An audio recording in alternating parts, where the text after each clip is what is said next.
In this guide, I'm going to show you how to fix AirPods Pro 2 not connecting to iPhone.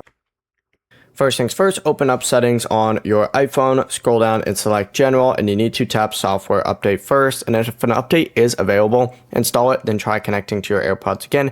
If that does not work, you need to force restart your iPhone. So quickly press and release volume up, then quickly press and release volume down, and then press and hold the side power button and keep holding down that side power button until the screen goes black and the Apple logo appears. Once your iPhone restarts, try connecting your AirPods again, and then also check your AirPods have battery. Open the case, look for the light. If no light appears, plug them in and charge them for at least 10 minutes. If they still will not connect, you have to reset your AirPods. So put both AirPods in the case, leave the lid open, and then press and hold the power button on the back of the case, and just hold it down until the light flashes orange, and then wait until it flashes white. Then close the case, go to your iPhone home screen, and open up those AirPods cases again, and then the setup pop-up should appear. Hit connect, and you'll be good to go. If no pop-up appears, make sure that you have Bluetooth turned on your iPhone. Before you leave this guide, make sure to like the video and subscribe to the channel with all notifications on. It really does help the channel, and it lets us know that you want more content like this. We'd greatly appreciate it. If at any point throughout this guide you did have any questions, once again, ask them down in the comment section below and we can help you out further. I'm going to be doing my best to reply to every single comment down there.